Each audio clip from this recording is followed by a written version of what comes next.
happened after season 4? How did the casting story get made by Well, I mean, I was gone from the company at the time. I know it affected me very deeply. I shed a tear over that one.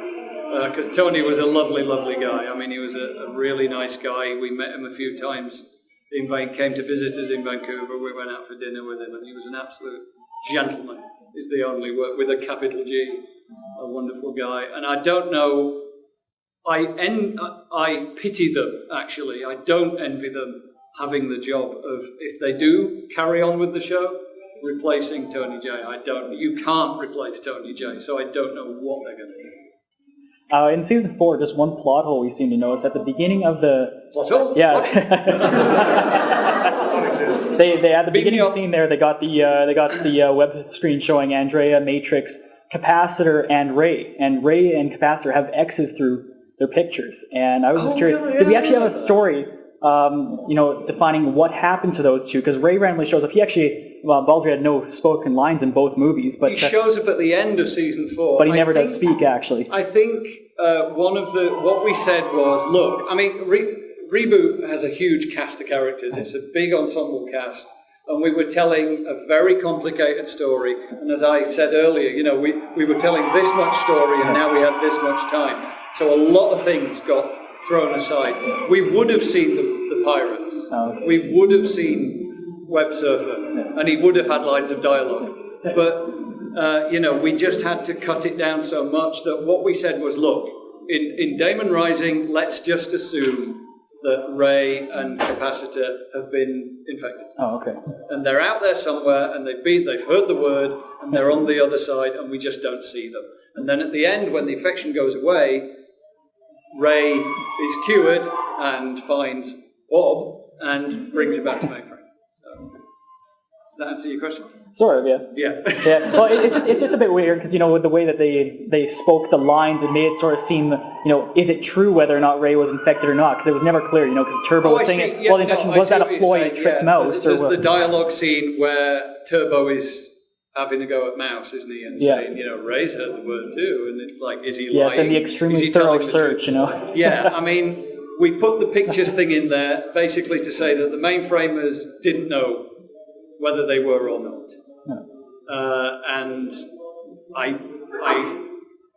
it doesn't really matter whether Turbo knew or not. Yeah. Because the effect of the scene was exactly the same. Oh, yeah. Whether he knew, whether it was true, whether they were infected, weren't infected, the scene was still the same, and it still had the same effect on Mouse. Yeah. So it didn't matter. When you're doing a show like this, you only answer as many questions as you need to answer to tell the story.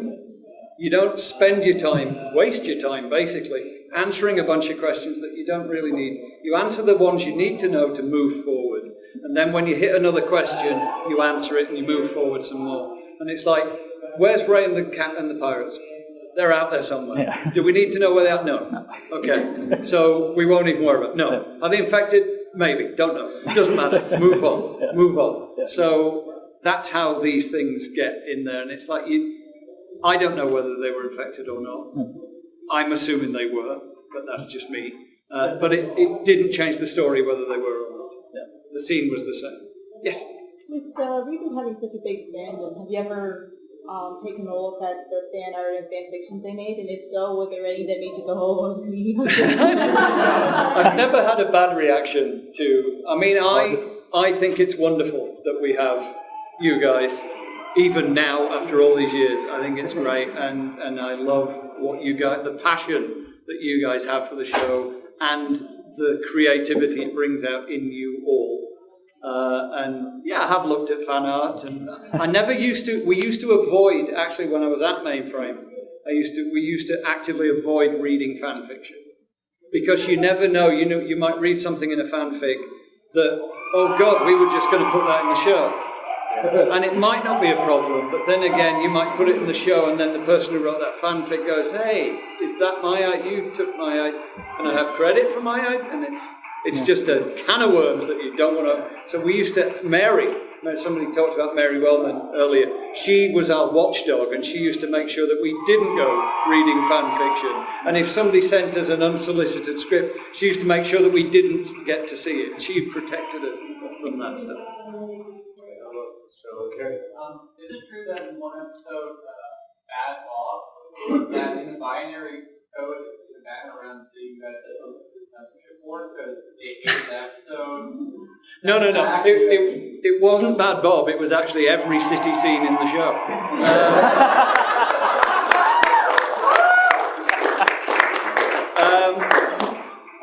In the early days, when we were, the pre-production period on ReBoot was like 9 months or something in 93, 94. So we were writing scripts, we were building models, we were designing sets, building sets, yada, yada, yada, doing all that. So a lot of scripts were being written, and we were already getting notes from BS&P.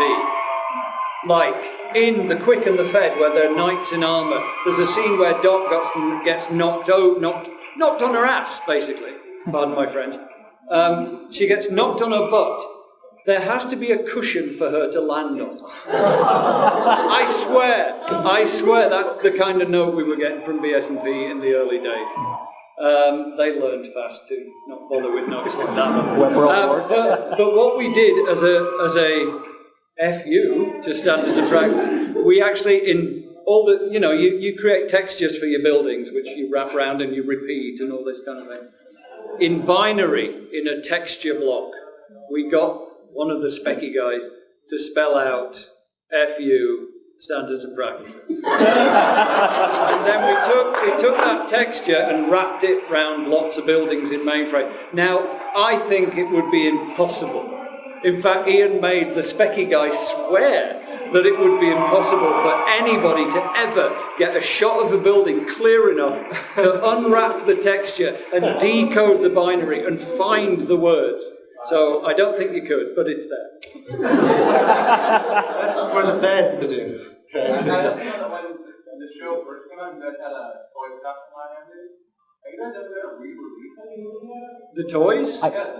All the toys that I know Pizza Hut carried them for a while. Well, that's toy, you do deals, a company does a deal with a toy company and the toy company make the toys and they own the molds, and what they often do is they make the run of toys, then they destroy the molds and blah, blah, blah. So to retool and remake toys again is a huge cost. And the toy company went bust, didn't it? Yeah, they actually got bought out in 2001, and actually all the Good. all of them were destroyed. Yeah, unfortunately. But Irwin is back.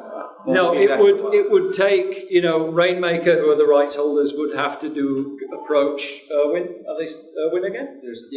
They would have to approach Irwin and do a deal, and and the thing about toys is there are 3 legs to that stool. There's a buyer too. There's the production company, there's the toy company, and there's Mr. Toys R Us or Mr. Walmart, who buys toys on the back of advertising, on the back of a sale to a network. So there's a whole bunch of dominoes, big expensive dominoes, that have to be lined up in order for a toy line to exist at all, let alone be relaunched. So chances are slim to none at this point. Were to create the toys and sell them out, would you guys have to do that? Or? Well, I wouldn't, because I don't own the rights to the show anymore, but Rainmaker might, yeah. That's something for them. Okay. Yes? I was just going to ask, actually, no, I forgot my question. Go to the next person. All right.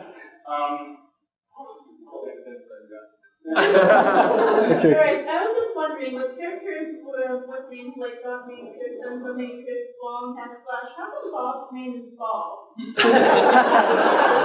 Because we wanted our hero to just have a simple, one-syllable, everyman kind of name. Not a clever, quirky, silly name. We just wanted a sorry? What? With anyone named Bob. But it was just, just the guy Bob. It was just Bob. We just wanted him to be a regular guy. Like, you watch a lot of TV these days, and just about every hero is called Jack, which I love. Like there's Stargate and 24, things like that. The hero, the everyman hero at the moment is Jack.